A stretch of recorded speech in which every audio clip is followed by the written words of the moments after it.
آج سے قریباً 11-12 برس پہلے وکلا تحریک سامنے آئی اور اس سے عوام میں بڑی امید پیدا ہوئی کہ شاید عدالتی نظام یا انصاف کا جو یہاں پہ انسٹیٹیوٹ ہے وہ بہتر ہوگا اور جو برسوں بلکہ بعض کا دہائیوں تک جو کیسز لٹکے رہتے ہیں وہ ان میں کچھ بہتری آئے گی اور اس کی کچھ پولیٹیکل ڈائمینشنز بھی تھی. کیا آپ سمجھتے ہیں کہ وہ خواب پورا ہو سکا یا یہ کہ اس نے مایوسی میں مزید اضافہ کیا؟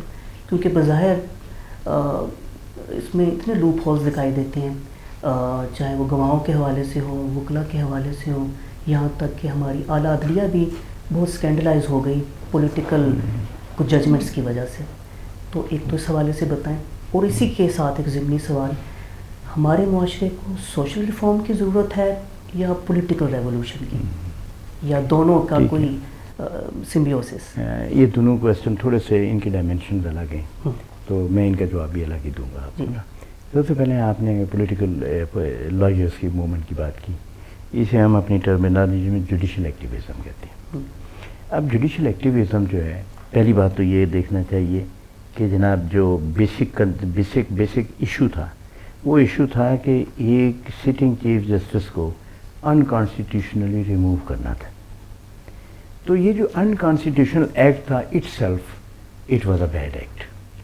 لیکن ہمیشہ ہمارا المیہ یہ رہا ہے کہ وہ جو ایسی کوئی بھی تحریکیں ہوتی ہیں یہ بہت جلد سنجیدہ ہاتھوں سے نکل کر مسخروں کے ہاتھوں میں چلی جاتی ہیں، جو سوسائٹی کے لیے بڑا نقصان دہ ہوتا ہے.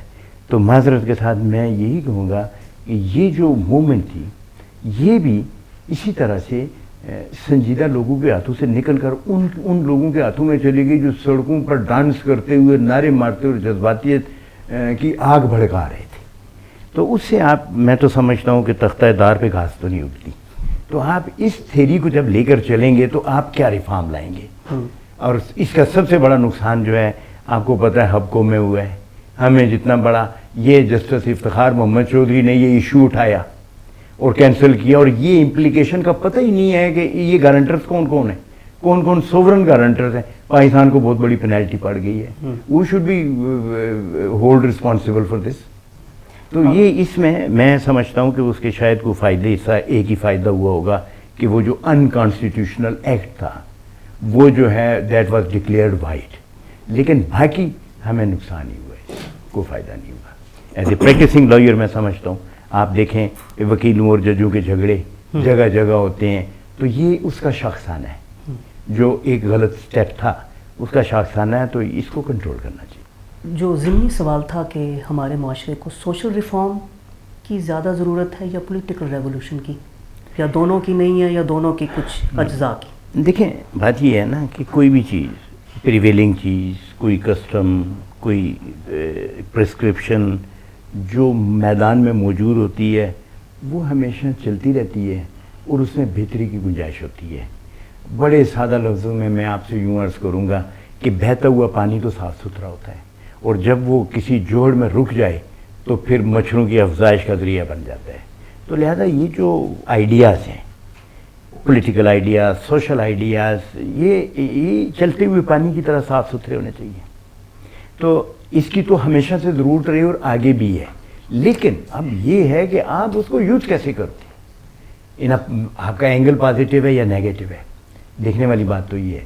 تو اگر اس میں پازیٹیوٹی ہے تو وہ سوسائٹی کے لیے ایز اے ہول بہت اچھی چیز ہے اور ان کو جاری اور ساری رہنا چاہیے. لیکن جو اصل پرابلم یہ ہے وہ یہ ہے کہ جناب وہ فارسی میں کہتے ہیں کہ ہم چو مرا دیگرے نیست، کہ مجھ جیسا دوسرا آدمی کوئی نہیں ہے. ہم نے جس شخص کو جہاں بٹھایا اس نے یہی سمجھا کہ ہم چو مرا دیگرے نیست، اور ہوا یہ کہ اس کے ارد گرد جو ہواری ہیں، جن کو انگریزی میں ٹپیکل لفظ سائیکوفینٹ استعمال ہوتا ہے، تو سائیکوفینٹس نے ان کو اس طرح گھیرا کہ ہم ابھی تک اپنی منزل کی نشاندہی بھی نہیں کر سکے وہ کدھر ہے. تو لہذا یہ کوئی معجزہ ہی ہوگا کہ اگر ہم راتوں رات ہمیں یہ خواب غفلت سے بیدار ہو جائے اور یہ ایسی موومنٹ، پازیٹیو موومنٹس، اور قوم کو صحیح ڈائریکشن پہ لے کے چلیں تو شاید ہمارا کل اچھا ہو جائے. ورنہ ابھی تک جو معاملات ہمارے سامنے ہیں، جو اسباب و علل موجود ہیں، اس میں تو کچھ ایسا نہیں لگتا کہ کوئی بہتری ہے، بلکہ فرسٹریشن ہی کا احساس ہوتا ہے. فرسٹریشن کی جو ایک بڑی انڈیکیشن ہے وہ بہت افسوسناک یہ ہے کہ ہمارے معاشرے میں بتدریج انتہا پسندی بڑھتی چلی گئی، اور اس سے زیادہ صدمے کی بات یہ ہے کہ اس کی ڈائمنشن مذہبی نوعیت کی زیادہ ہوگی. لہٰذا جو برابری کا خواب تھا جو ہمارے فور فاؤنڈرز نے دیکھا، مساوات کا، ایکول سٹیزن شپ کا، وہ کہیں پیچھے رہ گیا، اور ہم ایک مٹھی کی طرح ہونے کی بجائے الگ الگ ڈائریکشنز میں چلے گئے، اور ہم نے مختلف طبقات یہاں پہ جنم دے دی. اور خاص طور پہ اقلیتوں کا ایک کنسیپٹ سامنے آیا کہ اقلیتیں ہیں وہ الگ ہیں، اور پھر ان کے ساتھ جو ہوا وہ ظاہر ایک تکلیف دہ ہماری ہسٹری ہے، اور ابھی تک وہ جاری ہے.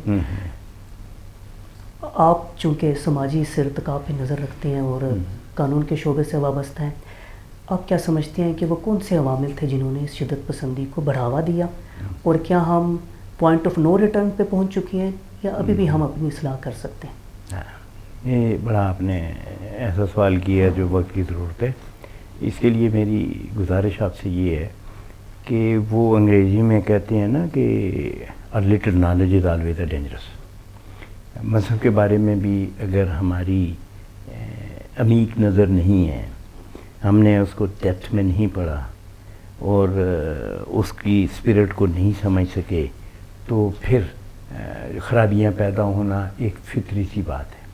اب سب سے پہلے اگر ہم دیکھیں انبیاء علیہ السلام اللہ تعالیٰ نے ہر قوم اور ہر سوسائٹی میں بھیجے. جن انبیاء علیہ السلام کو ہم جانتے ہیں قرآن میں ان کا 25 یا 26 ان کا ذکر، اور یہ سارے سومی النسل ہیں. اور جب نبی کریم کو خداوند کریم نے دنیا میں بھیجا تو ان کے ساتھ جو ورس تھا وہ یہ تھا کہ ما ارسلناک الی رحمۃ للعالمین، we have sent you as a blessing for the entire humanity. اب آپ اس بلیسنگس کے پرافٹ کو مانتے ہو تو ان پرافٹ سے تو کبھی ان سے تو چونٹی بھی نہیں ماری ان کے ہاتھ. ان کے ساتھ زیادتیاں ہوتی گئی، انہیں پتا تو ٹالرنس. میں تو آپ نے میرا تعارف کرایا، ساری باتیں کچھ میں کہوں گا کہ یہ آپ کا حسن ظن تھا میرے بارے میں، ورنہ ایسی بات تو کوئی نہیں. لیکن میں نے 10 سال لا پڑھایا بھی ہے، یہ as a visiting professor in university in law college. میں ہمیشہ اسٹوڈنٹس کو ایک بات بتایا کرتا تھا، وہ یہ بتایا کرتا تھا کہ یہ جو الوہی قوانین ہیں یہ اٹل ہوتے ہیں. جیسے سورج مشرق سے ہی نکلے گا اور مغرب میں طلوع ہوگا، دھواں اوپر اٹھے گا اور پانی نیچے گرے گا. تو یہ جو دنیاوی قانون ہے اس کو الوہی قانون کا ریفلیکشن ہونا چاہیے. اگر آپ اس کو ریفلیکشن بنائیں گے، آپ پرافٹ کی ٹیچنگ لے لیں ہمارے نبی کی، تو صدقے جائیے آپ دیکھیں گے کہ اس میں ان کے زمانے میں اقلیتیں تھیں، کبھی کسی کو کوئی پرابلم نہیں ہوئی. ان کے زمانے میں بھی ایسا تھا، کوئی پرابلم نہیں، بیکاز یہ کوڈ آف لائف جو تھا وہ یہ تھا کہ اتنا براڈ تھا کہ اسلام وہ مذہب ہے، انسان بہت بڑی چیز ہے. ہمارے نبی نے تو لوور اینیملس، یعنی ہم لا میں انسان کو سوشل اینیمل کہتے ہیں، اور انسان سے ہٹ کے جتنے جاندار ہیں ان کو لوور اینیمل کہتے ہیں. اس کے بھی رائٹس کا ڈٹرمنیشن کیا ہے. اب آپ مجھے یہ بتائیں کہ اس نبی کے ماننے والا وہ کیسے ایکسٹریمسٹ ہو سکتا ہے؟ اب یہ ایکسٹریمزم کہاں سے آیا؟ یہ مس انٹرپریٹیشن ہے. اس مس انٹرپریٹیشن کو ختم کرنے کے لیے ہمارے بہت اچھے اسکالرس ہیں جن کو میں کبھی پڑھتا ہوں تو میں اشش کر اٹھتا ہوں. اور مزے کی بات آپ کو جو بتاؤں، دلچسپ بات یہ ہے کہ اس دور میں بہت اچھے اسکالر وہ ہیں جو نان مسلم تھے. میں آپ کو نام گنوا سکتا ہوں. شیخ یوسف اسٹیس، وہ اصلاً نسلاً کاؤ بوائے کینسس ٹیکسس کے رہنے والے، اور وہ پھر چیپلن تھے، اور جب اسلام قبول کیا آپ ان کی دیکھیں ذرا، پڑھیں، ان کو پتہ چلے. ڈاکٹر یوسف چیمبر ہیں، ڈاکٹر عبدالرحیم گرین ہیں، بیسو نام ہے. یہ سارے وہ ہیں جو کنورٹیز ہیں، اور انہوں نے جو اسلام کے لیے اس دور میں خدمت کر رہے ہیں. اس سے آپ تھوڑا سا پیچھے چلے جائیں، احمد دیداد ہیں. اس سے تھوڑا سا پیچھے چلے جائیں تو علامہ محمد اسد ہیں، شاید آپ کو پتہ ہوگا، یہ اصلاً یہودی تھے اور ربی تھے، پھر انہیں اسلام قبول کیا. تو وہ لوگ جو ہیں، ہماری بدقسمتی یہ ہے کہ ہم نے اسلام کو میراث کے طور پر دیا ہے، تو اس کے بعد کوئی زحمت گوارا نہیں کی کہ اس کی جو ہے نا جو روح اسلام اس کو سمجھیں. جب آپ روح اسلام کو سمجھیں گے تو آپ دیکھیں گے کہ یہ تنگ نظری، تعصب اور یہ جو کیئرلیس ایٹیچیوڈ ہے یہ کہیں بھی آپ کو نہیں ملے گا. تو یہ سارا اس تنگ نظری اور تعصب کی وجہ سے ہے. تو لہذا ضرورت اس امر کی ہے کہ ہم اپنے جو ہمارے ریلیجس انسٹیٹیوشنز ہیں, یہاں پہ پھر آپ کو ایک بات بتاؤں, یہ 3 طرح کی یونیورسٹی ہوتی ہیں جن کو ساری دنیا تسلیم کرتی ہے. پہلی یونیورسٹیز ایکریڈیٹڈ یونیورسٹیز ہوتی ہیں جو حکومتوں کے جو ہے نا چارٹر سے وجود میں آتی ہیں پبلک سیکٹر میں. پھر دوسری یونیورسٹیز کو ہم کہتے ہیں ایفیلیٹڈ یونیورسٹیز, پرائیویٹ سیکٹر میں آتی ہیں وہ, اور ان کی جناب پرمیشن ہوتی ہیں اور وہ قائم ہو جاتی ہیں. تیسری یونیورسٹی یہاں پہ جو میں بات کرنا چاہتا ہوں وہ ہے, اس کو کہتے ہیں ecclesiastical universities. Ecclesiastical universities mean those universities which are imparting the religious education. یہ یورپ میں بھی ہیں. یہاں پہ آپ کی جامعہ بنوریہ ہے, جامعہ سلفیہ, جامعہ فلاں, جامعہ فلاں, یہاں کو اس کو آپ جو ہے نا جدید علوم سے آراستہ کریں, ان کو جدید آلات سے آراستہ کریں, ان بچوں کو ان کا ویژن براڈ کریں. اور جب آپ ان کا ویژن براڈ کریں گے تو یقین کریں کوئی تنگ نظری نہیں ہوگی, کوئی انتہا پسندی نہیں ہوگی. جس مذہب کے ہم ماننے والے ہیں اس میں انتہا پسندی نام کی چیز ہی نہیں ہے. سو یہ کنسیپٹ یہاں پہ یہ گڑبڑ کر رہا ہے.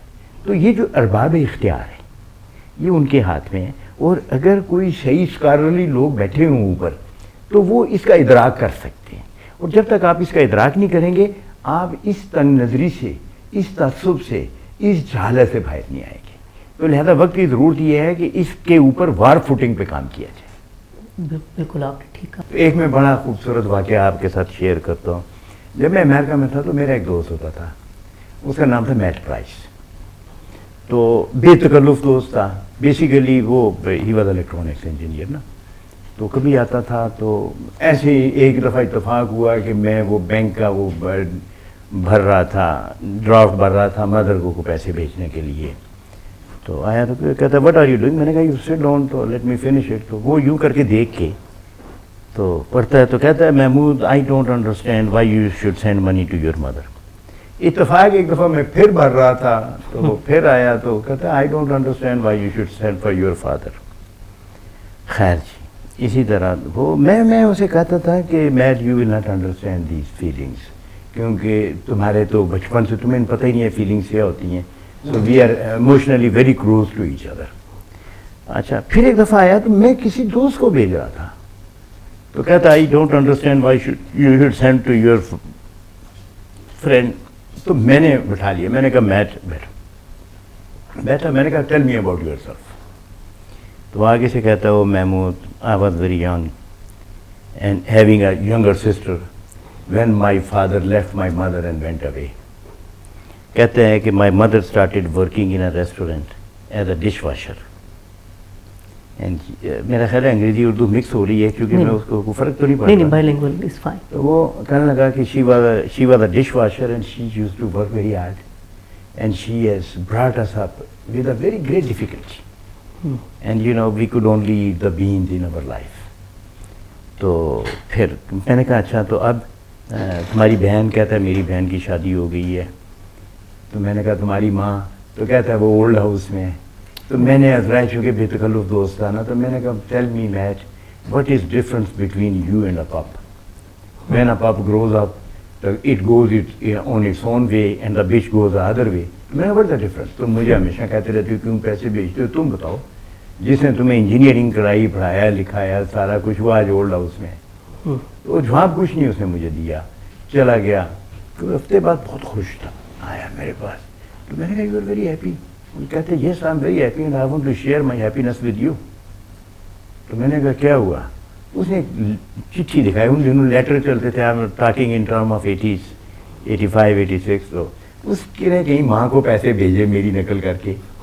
تو اس کی ماں نے اتنی دعائیں لکھی ہوئی تھیں اس کے لیے اور کیا کچھ لکھا ہوا تھا. تو میں نے کہا یار تم ہاؤ یو فیل لائک. وہ کہتا ہے Mahmood I can express my I can not describe my feelings, I am so enlightened. تو میں نے کہا یہ ہمارا تعلق ہے ہمارے معاشرے. پھر اس نے بھیجنا شروع کر دیا اور پھر ایک دن مجھے کہتا ہے Mahmood I have decided that I will take my wife from the old house, I will purchase house and I will keep my mom with می. تو یہ فیلنگس جو ہیں وہ اس سے نابلد ہیں. لیکن افسوس مجھے یہ ہو رہا ہے یہاں جو جس طرح ہم میٹیریلی گرو کر رہے ہیں اور وہ واپس آ رہے ہیں, تو مجھے ایسے لگتا ہے کہ کچھ عرصے بعد وہ ایموشنل اٹیچمنٹ ٹائز ان کی اسٹرانگ ہوں گی اور ہماری ویک ہو جائیں گی. تو لہذا ان سوشل فائبرز جو ہے نا وہ کہتے ہیں مادی تکیوں کے ساتھ ساتھ روحانی قوتوں پہ بھی انحصار کرنا چاہیے. تو انسان ہے کیا ہے؟